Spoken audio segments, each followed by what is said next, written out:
Okay, so we're going to be talking about a lot of negative, terrible things to start with, okay? But I'm hoping that we can get together and, as Sitting Bull said, think together of what we can do to make the world a better place for our children. Because we've done plenty of things to not make it awesome, right?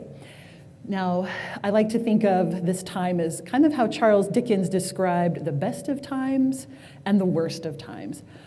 Out of all the terrible things happening on the earth, there is still no other time I would rather live in than right now. Would any of you seriously want to go back 100 or 1,000 years? Never, right?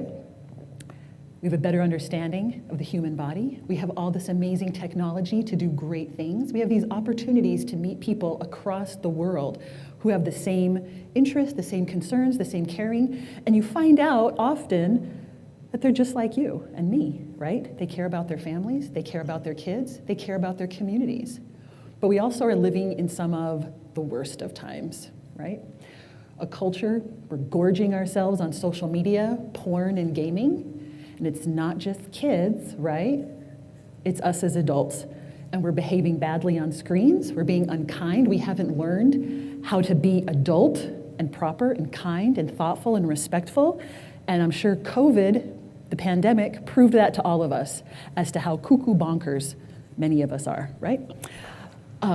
We also are realizing that we're giving kids these very adult tools without thought and concern for the future. We're thinking about just this week, next month. We're not thinking about 5 years, 10 years down the road, and what these powerful tools. I'm going to keep going like this, and when I do this, that means my phone.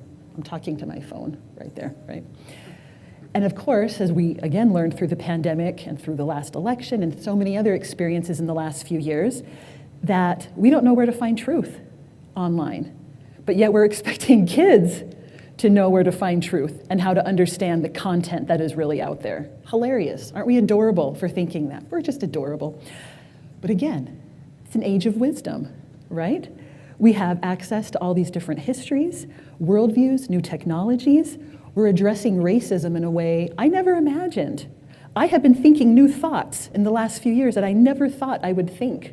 Things that have opened my mind to new ideas, new understandings, right? We're learning to empathize, as long as you agree with me, right? Unfortunately. And we are living in an age highly, highly shaped by pornography in a way that I didn't realize until I got involved in this about 8 years ago. I got involved in this by reading a simple Facebook article about teen porn consumption. And it was so shocking what I read. I'm a stay-home mom. I have 3 kids. At the time, my oldest was in the 8th grade. She's now 21, almost 22. And I just couldn't believe it. They quoted a woman in there named Gail Dines, who basically is one of the foremost authorities on pornography. I went to her website, I started researching, reading, and I realized everything that was in this article had been true. That what the kids were reading and looking at was far more than just a little kinky sex. My husband had been a bishop in the LDS church, and when he would address it, I would sit there, roll my eyes, and be like, what's the big deal? Even my husband, the bishop, right? But I would be like, I don't see what the big deal is, but I also had never seen pornography, right? So I didn't understand the problem and what was really going on out there. And what is going on is this constant bombardment of hypersexualized imagery. Before our children can even speak, they are having women offered up to them in every sexy way possible. So what is that teaching our little boys and little girls? What are they being socialized into?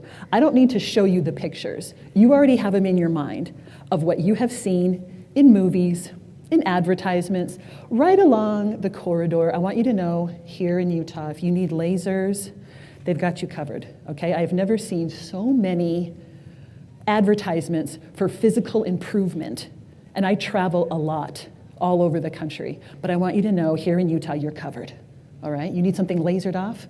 They got you, okay? A lot of focus, even in the LDS community, right? Which we're taught to do better, but sometimes we don't, right? But we, again, very caught up in our media, in ourselves, in how we look, how we behave. And so what are the options left to our kids? If they can't be sexy, what's left to them? If we have put as a culture everything their importance on being sexy and beautiful, what's left? What other choice do they have? If the most important thing is to be sexy and beautiful, the other option is to be invisible for a teenage girl. How fair is that? How correct is that? How right is that? But again, that is where we're living. That's what we're doing. When we give kids phones without restraints, without filters, without talks, without thinking about it, these are the effects. The research is literally pouring in. We cannot keep up with what we are hearing, particularly during COVID, okay? People are at home, they're stuck at home, nothing to do. My kids' school was done by noon, okay? 2 high schoolers. What did they have time to do? We're asking them to do homework on the same thing that they are on YouTube or playing video games on. And we're like, yeah, do some homework now on your toy. We're kind of crazy that way. So what are we seeing? Increased anxiety and depression? Off the charts. Off the charts. Social media is a big culprit of that. I'm sure you know that. Increased peer-on-peer sexual abuse. Just this week, a friend of mine who's a school counselor for a school, kindergarten to 8th grade, was telling me some of the terrible things going on at her elementary middle school. The kids are having a trouble relating. They know exactly who the kids are who have been watching porn. Because as she put it, they're creepy. They're touching kids inappropriately. These are 9, 10-year-olds, right? They're touching kids inappropriately. They're relating, they're joking, they're saying things that 14 and 15-year-olds maybe shouldn't be saying, even in a locker room. And it's becoming a very difficult situation. They were looking, they didn't know where to go, they didn't know what kind of resources. I showed her some of our stuff, let her know, again, we are in New Mexico, a lot of Latin culture. So then we're dealing with another layer of a culture, my own culture, that doesn't talk about this, okay? A lot of factors, a lot of threads coming together to produce these results. Not dating as much, not as much closeness. I remember when my daughter was in high school, not understanding some of her problems because she did not have people that had her back. I had people that had my back, that would defend me and stand up for me. The closeness that I had in my friendships was not there. Meanness, this bullying, this just apathy that was so common was making its way in not every schoolroom, not just every schoolroom, but every congregation as well, okay? The sharing of nudes, this self-commodification, because like I said, we've now given our daughters and our sons sometimes very few options. Be sexy or be invisible, okay? A lot of them are having trouble. You can't find a lot of meaning on social media being smart and kind and thoughtful because it's image-based, right? Very few, they're not writing meaningful posts about the kind thing they learned or the kind thing they did. So everything is on our image, okay? So in this discouraging climate, what are we to do? It sounds hopeless, it sounds sad, it sounds difficult. Can we do it? Of course we can. That is something that I have learned in the last 8 years of doing this. My youngest now is 16 years old, and I know that there are many things we can do, many things we can talk about, and that we're not alone in doing this. Because I am trying to build strong children, turning them into strong adults, okay? Now, what does that look like? This is gonna be different for each person in here. What does that look like? A strong adult. Sometimes my husband and I joke, the strong adult is the one that doesn't come back to live with us, okay? That's one type of person. Don't worry, we've already told our kids they're not coming home. I hope you tell your kids the same. Because I'm also telling my kids, you don't need me as an adult. You can handle this on your own. You're strong, you're smart, you are capable, okay? That's what I want. Now these are not, anything that's on this list it's not clinically driven. These are just some of the things that I thought off the top of my head, what does the strong adult look like? What do I want? Because when we're having these talks, these conversations, when we're planning our little discussions, when we're making progress, and when we want to check our progress, we need a goal in mind. So that's something for you and your partner to think about, talk about. What do I want that child to look like? Right? Not physically, inside. Do I want them to be able to hold a job? I know I want my kids to be able to have a lasting relationship. That is one of the big reasons I want to keep them from porn as much as possible. I need them to relate, love, listen, right? I want somebody who can reject misogyny and racism, two major celebrated themes in pornography, okay? I want them to be able to be brave and speak up. One of the biggest obstacles we have right now in this movement, when I first started, those first couple years, the enemy was the porn industry. I was so angry when I would read or know something that the industry was doing, how they were targeting our kids. I would see the articles on their websites, their marketing websites, go to Snapchat, go to Instagram. They were telling their pornographers and their porn actresses, go there. But don't go to Pinterest, because that's where mommies were, right? Collecting recipes and party ideas. They know exactly who they're after. That was my enemy. Now as I've gotten older, what I'm realizing is I need parents to do a lot more.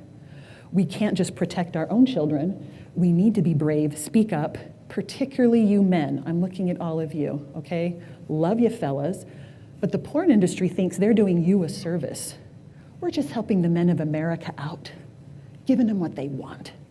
They need to know you don't want this, that you don't buy into this, that you don't love this, that you don't like this, that you're not getting off on it. And the ladies too, because now we know that industry is targeting us as well. All right, what does it look like? What are we gonna do? We know, we have an idea in our head what that strong child looks like, so what are we gonna do to get there? We have to be very proactive, very intentional. The time is past for us to allow the school system to educate our children, to expect them to teach character and kindness, to even teach any kind of life skills. Those days are gone. I never thought I would ever be a proponent of homeschool. My children are in public school, but if they were young, they would be homeschooled. I never thought I would ever say that, but it's come to that point, okay? So much has been lost. Too many kids, not enough money, whatever you want to call it. Overworked teachers, underpaid. Things are different.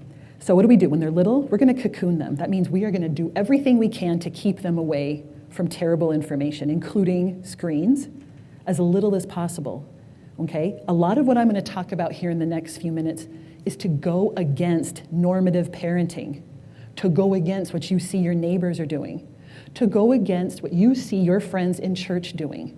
Oh, their child is crying or upset and they hand them a phone. They're in the grocery store and they have a 6-month-old baby looking at a phone. Okay, please don't do that ever. That is what we need to go against because these things we're watching. COVID, again, highlighted so many of these things that are not working. Now again, so now school age, they're old enough to understand it's time to prepare and protect them. With conversations, we're gonna arm them with skills. We wanna be the source, meaning we're not gonna wait till our child is exposed to something and brings it up to us. We are gonna bring the conversation up first. We'll talk more about that later. Getting them ready to launch as teenagers. Now a big debate still within parenting communities with teenagers. Am I allowed to monitor and filter? Am I allowed to read texts? Let's see a show of hands. How many of you think it's okay to read your kids' texts?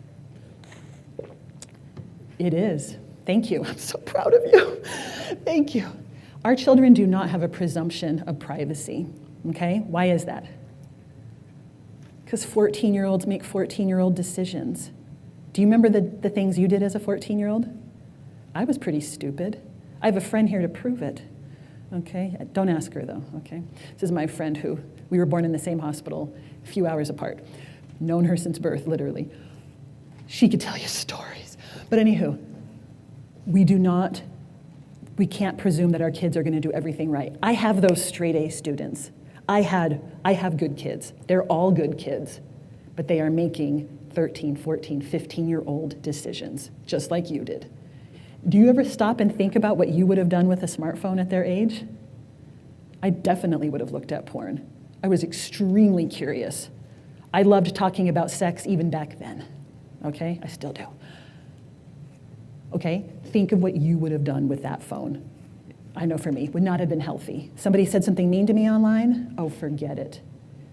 Their life would have been over socially, because I was also that kid, okay? because she's scary. I was. Okay, but now I'm a mommy, so I'm so sweet. Okay, this is an overview of basically the next few minutes. So what are we going to do? What are the skills that we need to teach? Positive coping skills. Okay, we're going to take that phone away or not let them have a phone when everyone else is. Well, what are they going to do to cope? It was our pacifier during COVID, right? It was like a little pacifier, like, I need my phone. What are they going to do instead? What are these other skills? Are we going to teach them the value of exercise, of reading, being with friends, face-to-face relationships, watching healthy media, enjoying each other's company, exploring the neighborhood, going on hikes, whatever? We need to be teaching positive coping mechanisms and teaching kids to fill their accounts. What am I talking about, their accounts? All of us have social, emotional, physical, intellectual accounts, okay? We need to keep these accounts full. We need to stimulate our brains intellectually. We need to be able to emotionally cope. We need to get physical exercise. All of these things keep our accounts full so that we can avoid addictive behaviors, okay? One of the most important things I like to focus my time is having tough, honest conversations, okay? Healthy sexuality, the dangers of porn, social media, etc. That what do your kids learn when you start that conversation? Right? Like from the previous speaker, his mom told him straight up, I'm gonna fight for you, but you need to fight for yourself. Imagine when you know your parent is on your side and willing to fight for you, willing to talk to you about tough conversations, that she or he brings up pornography first and doesn't wait for you as a teenager who probably doesn't even have the words yet. The 9 and 10-year-olds certainly don't have the words. Oh, I saw this such and such on television. I saw this. We need to start first to help them have the words for when they do see things, when things do traumatize or upset them. And heaven forbid, if you do give your kids that phone, you got to teach them how to use it properly. Teaching them how to use technology for good, that it's not just for entertainment and scrolling, but that it is a tool, right? And importantly, how to find truth. Do you know how to find truth on the internet? There's not many sources, but if you don't know, your kids certainly don't know. One of the first things I like to think about and do, taking inventory. A lot of these questions, as we build that strong child, some of them are not to do with technology. Some of them are about our prioritizing our obligations, what we're doing with our lives.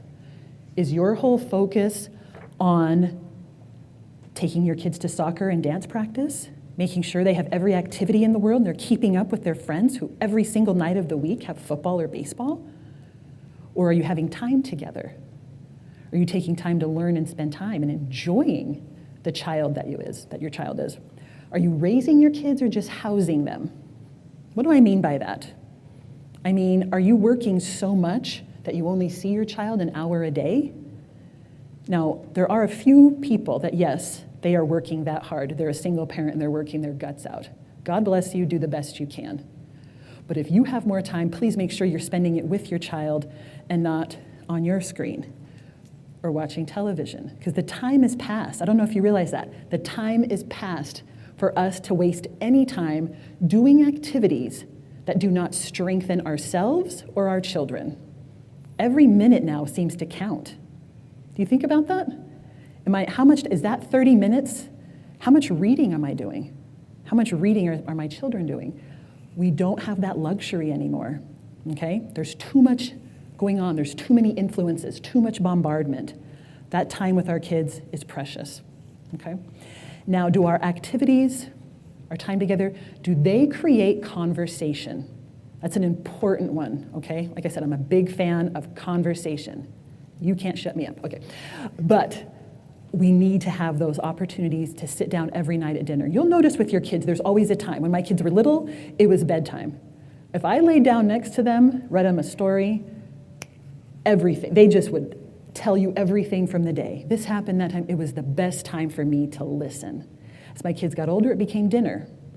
We had some of the best conversations, usually starting with a simple question of, tell me the best and worst thing that happened today at school. It was that simple, but that became our ritual for great conversation, okay? Finally, do we fully realize how dangerous smartphones are to our kids? I don't think we do. I don't think most people do. All right, we're going to take a minute here to talk about pornography. So what do we need to know about pornography? What do we really need to know? Do I need to go out and watch it to know how bad it is? No, you don't. I'll tell you. I've seen it. I'll tell you how bad it is. All right. This is what my concern is. As we watch this generation of kids growing up, every future lawyer, doctor, policeman being raised on a diet of pornography, okay? A place that celebrates misogyny, hatefulness towards women, where their sexual experience is based on watching a woman who is either on her knees or in some other position of powerlessness. That should terrify us, that this is everybody growing up that is now going to be in a position of authority someday. Every mayor, every city council man or woman, thinking, having grown up with these experiences taking place while their sexual templates are being formed in that 8 to 12 range. That 8 to 12 range is often when most kids are exposed these days, smartphone or no. And as they're being exposed, they are realizing, that sexual template, when that's being formed, that's when we realize if we're gay or straight. That's even when pedophiles start figuring out their sexual identity, 8 to 12. And so if you're watching 1 hour, 2 hours, 20 hours of pornography, what are you learning? What is coming around? What is getting ground in to the veins of your brain, okay? People don't realize often, they think it's just like I did years ago. It's a little kinky sex, what's the big deal? Not realizing that it is utterly racist. Every negative stereotype that you can have about Latinas, Asians, black people, white people, whatever, celebrated in pornography in a place that nowhere else.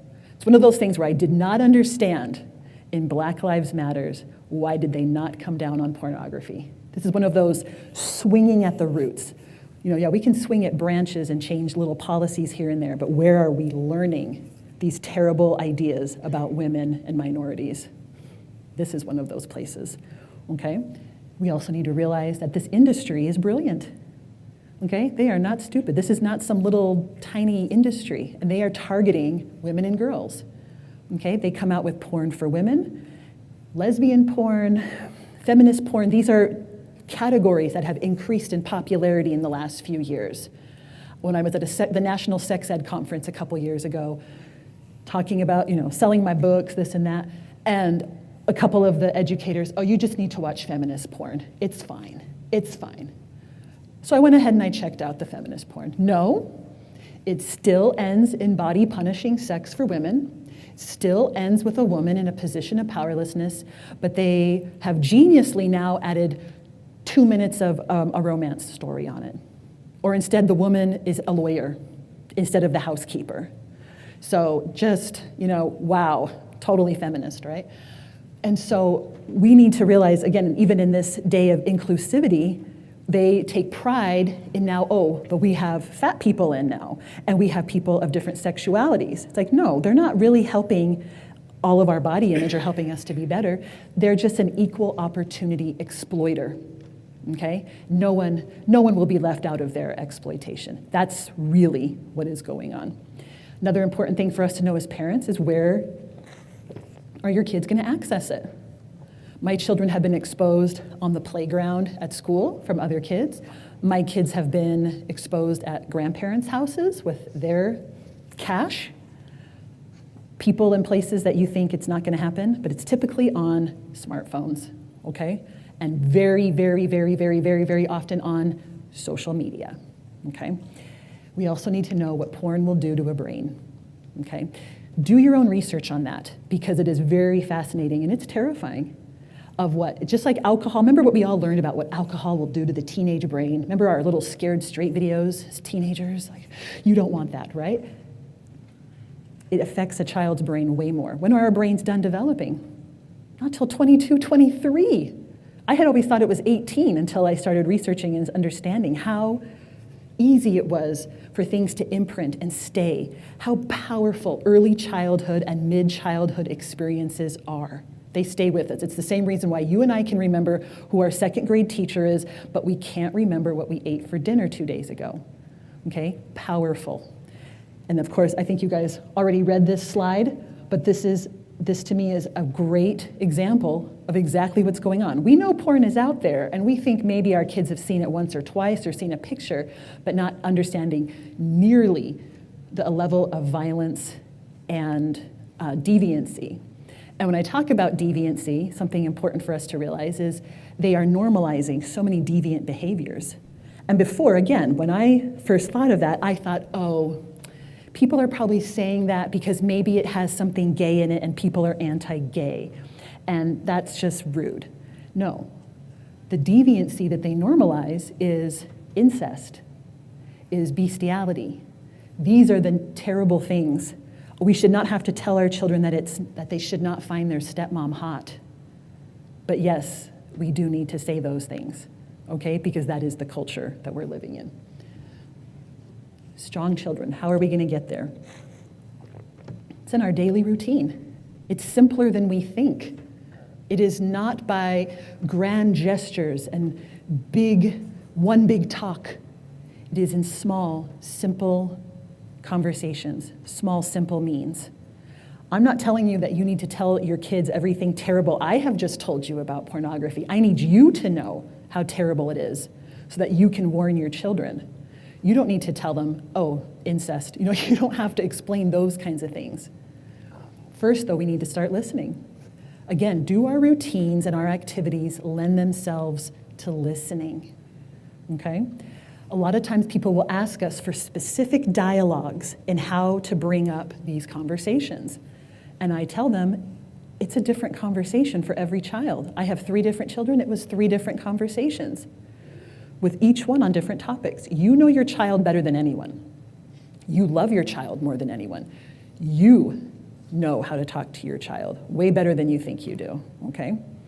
Get comfortable. What am I talking about? You need to get comfortable using these words. You need to get used to talking about and get comfortable saying the word anal sex, oral sex, vaginal sex, orgasm. Some of these are great words. I love that word, orgasm. But we need to talk about the ugly parts too, right? Our kids need to understand rape, predators, but they also need to understand intimacy and love and healthy relationships, right? We need to get comfortable with these topics. All right, we start talking. Keeping it simple. People have often asked us, why did you write 30 days of sex talk? I'm not going to talk to my kid about sex for 30 days. Like, oh, yes, you are. But it's for 5 minutes. Break these topics into simple, tiny, little ingestible pieces, okay? You're not going to lay this all on them in one session. It needs to be something that you plan, but it's not an event, right? You think about it for a few minutes, you talk about it with your partner, but these are 5-10-minute conversations that end up leading to other great discussions where your kids know that they can come and talk to you about some of these topics that you might think before have been off limits, have been difficult, have been scary. You are showing them by starting first that you are a source, that you're okay talking about these topics, that you're comfortable, that you love and care about them enough to warn and prepare and protect them, okay? It's very important. We have got to acknowledge that curiosity is normal. Let them know that. It is normal, it's natural. Everybody wants to look at naked people. That's normal, it's okay to want to see that. You're not a bad person. They have got to understand the difference between guilt and shame, right? How many of us didn't know that growing up? We just felt terrible when we did something wrong. Our kids need to know it's normal to be curious and to see those things. What does it mean, the difference between guilt and shame? Guilt means I did something wrong. Shame is I'm a terrible person. I'm irredeemable. They need to know the difference, that when I see something and do something wrong, there's always a way back. There's always a way to change habits, to change what we're doing. All right, what do we need to do to start? We need to define pornography, okay? We need to create a plan. Our kids, make it simple, okay? Pictures or videos with naked people or people with very little clothing. That's the simple one. As they get older, I like to add the addition of, it is made to make money. There is nothing educational or helpful or kind or loving or intimate in pornography. It's not made for your benefit. It's made to make money off of you, okay? Any child over 8 should understand that. That's not for them, okay? They need a plan, okay? We have more on this information out there. On our website, we have a free family night lesson. It's called the Run Plan for kids. Recognize what you've seen. Talk to us about it. Understand what you've seen. Why do they need this plan? Why do they need this plan? Because when a child is exposed to pornography, several things happen, right? They're aroused. They might feel immense shame for what they've seen. They might feel sad. They might feel angry. There are so many emotions. It's like a cesspool inside a child. What are they supposed to do with all of these feelings? They need someone to talk to, and hopefully that person is you. Hopefully you have had that discussion, that you've let them know they're gonna see it, and when they do, to please talk to you about it. That you're not gonna be angry, you're not gonna be mad, but that you need to know. Help them understand what they've seen so that they can take the shame and the fear out of it and know that's fake, that's wrong, that is not what real sex looks like. No, women don't want their hair pulled. No, women don't want to be called names. It's not sexy, not special, okay? And also in these discussions, they need to understand, I almost slipped aside. This is the plan for you, parents. This might be one for you to take a picture of, because you need a plan. We have your kids' plan, but now you need to know what to do. You need to know that you need to stay calm, that you need to be calm and kind and compassionate, even if your child supposedly went and looked for it on purpose. Even if they went 10 times, 100 times, your response needs to be love and compassion.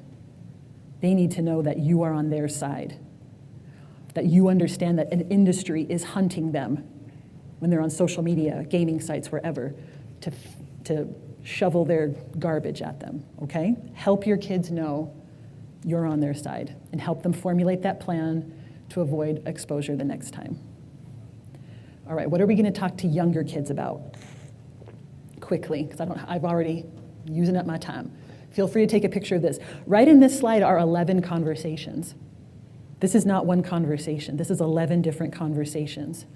Helping our kids understand that pornography is the opposite of healthy sexuality, that sex is amazing, wonderful, beautiful, that we're supposed to have sex. We're supposed to want to have sex. It's a great thing, but that what porn portrays is not what real healthy sexuality occurs, whether that's with two people who respect and love each other, have fun with each other, where one is not dominating another one. Help your kids understand protective information. We all know that predators use pornography as a means of grooming, okay?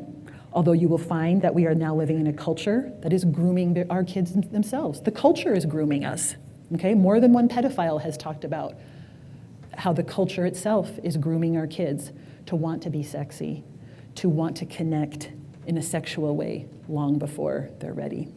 Body basics, understanding their anatomy, understanding the functions of anatomy, where babies come from. They need to understand the light so they can understand the darkness, okay? We can't just have a porn talk and be done. They have to understand both. The difference between younger and older kids, we're gonna layer more information on, being very positive. I always love to share how my mom, I don't remember a word my mom said about sex, but I remember she talked about it like this, right? So positive, right? I didn't have anything to fear. There was no shame in it. I had no shame. Nothing, but there was nothing there to feel ashamed about. This was all positivity and beautiful, okay? I want your kids to have that. It's gonna be hard to understand that when they've seen the other stuff. That's what you're there for, to help them understand the difference. Relationship counsel. This is part of the sex talk. Understanding healthy and unhealthy relationships, understanding abuse, understanding consent, all very important, very helpful topics, okay? Right on that slide, if you took a picture of it, there were 15 discussions right on that one page. All right. Now in old days, I focused most of my attention on using technology for good when it came to social media. Now, after COVID particularly, I am much more passionate about telling parents to please slow down or to just not get your kid a smartphone, okay? Please learn from my mistake. We gave our oldest a smartphone when she was in the 8th grade. We thought we were being good parents. We thought This is what a good parent did. They need it for school, right? They don't need it for school. Ask your kids' teachers.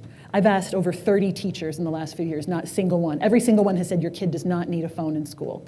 If they're going to require something digital, they have to provide it. Welcome to America, right? Give your kid a dumb phone, and if you are going to give them that smartphone, please do not allow them on social media. That is where everything bad is coming from. If you want to teach your kids how to cut themselves, if you want them to learn how to have a really great eating disorder, of course, and be in touch with porn stars, definitely get social media for your kids, okay? That's going to get them right on the right track for that. Please slow down. I have yet to meet the parent who has regretted not giving their kid a smartphone. I have yet to meet the parent to say, I wish I had given my kid a smartphone earlier. Why did we wait till their senior year? You're never going to meet that parent. You're going to meet plenty of parents who are like, ugh, I hate it. When I took my son's smartphone away his junior year, we thought it was going to be anarchy. We were prepared for anarchy. It was not. We gave him a dumb phone called Gab Wireless. I'm not getting paid to say that. Has talk, text, radio, a camera. Cannot receive group text, cannot receive photos, cannot send photos, okay? Again, like I said, I thought it was going to be anarchy. It was totally fine. This is my most argumentative child, too, by the way. And it went beautifully, okay? The time wasted, the amount of YouTube being watched, whatever, etc. It was not worth it. It is not worth it, okay? Something you need to think about. If you're a prayerful person, pray about it, okay? But it is danger. To me, it's like giving your kid a lunchbox with some healthy food in it, and then bags of sugar and cupcakes, and then telling them don't eat any sugar, okay? Sugar is really bad for you, it's poison for your body, but go ahead, here, have that lunchbox. Take that to school with you, bye. You think your kid's not gonna eat the cupcake? Give me a break. All right, I also say if you have to use social media, if your kid, whatever, you somehow think your kid is special and is not gonna have any problems, wait as long as possible till they can use it deliberately. What does that mean? That means they get off of it. They share something and get off. Are you able to do that? I know I'm not, so terrible. I know I'm supposed to stop, but I'm not going to. So I've got 2 more minutes, sorry. So this is from Brooke Romney. If there's one slide you're gonna pay attention to, please let this be it, okay? If you delay smartphone and refuse social media until a time that their brains are more developed, your kids are gonna be left out. They're gonna be left out of TikTok trends, Instagram drama, body image traps, mindless scrolling, porn sites, addictive gaming, burning bridges, inappropriate conversations, bullying, predators, explicit lyrics, losing their inner innocence, endless distractions, okay? Please don't think your kid is above all this. Like I said, I had the straight A students too. 2 Eagle Scouts, Young Women Medallion, right? And my kids, with all the talking, everything I've done, everything I've helped them with, social media was a killer, okay? It is very damaging, it's very dangerous. Just please, think twice, be brave, okay? And I know that's a very unpopular view. I'm getting dirty looks from the young people, and that's okay. But just please, slow down, think about it, okay? Now, establish rules, follow through. Have the conversations before you give the phone if you're going to give the phone. This is a picture, these are 3 free ebooks on our website if you want them, okay? If you just look it up on our website, free ebooks, preparing different aspects of digital media, digital safety, okay? If you're gonna have that phone, you know this, but you have to follow through. You have to continue with those tech-free zones, not at the table. That you're gonna have the sharing, the charging location one place at night, no phones in the rooms, etc. You know these rules. You have to keep up with them though, okay? It's every parent's temptation, oh, they're fine. Oh, they're fine. Oh, I have good kids. I know, they're all good kids with a very adult tool, okay? We've got to do better. Like I said, you gotta go against what everybody else is doing. Use your mistakes and move forward. I made a mistake giving my oldest a phone. It was very big debate. Were we going to take that phone away from the junior in high school? Yes, we did. My youngest knows he will never have a smartphone in our home. I've heard too many horror stories, particularly after COVID. okay? My counselor friend. Student came in yesterday. He's missed 75 days of school. She said, what have you been doing? These different days, watching porn, right? It's a very adult tool in a child's hand, right? This is where it's not working. I was hopeful for many years. It's just not working, okay? Be your child's parent, not their friend. They have enough friends, okay? They need you to be the parent. Last slide, spend time together. That is going to be one of the best positive coping mechanisms that you can teach your kids, how to spend time with other humans, to be loved, to share love. Your time is what your kids need the most. Create that home where your kids can ask you anything. That was always my goal from the beginning. I wanted my kids to be able to talk to me about anything. Okay? Can you imagine that home for you and your kids? It's a great feeling. I wish I could tell you some of the stories my kids have asked about, but we're in mixed company, so I won't. All right. I'm going to take the mic off because I was supposed to be done 5 minutes ago. But I'm going to come over here, and if you have questions, you can ask me questions, or I will be out at the booth. You can ask questions. These are some of our books. Lots of different books, lots of different resources for parents and for kids. The children's book, we have one about using technology for good. It's a boy who gets his smartphone too young. Petra and her father, who are going through the community looking at different media, including social media. The ones at the bottom, this is what I did during COVID. This was my COVID project. I didn't knit anything or sew anything. I wrote 3 books for LDS families: Understanding Personal Revelation, Asking Gospel Questions, and helping girls and boys understand their priesthood power, okay? Thank you very much for listening. We'll see you out there.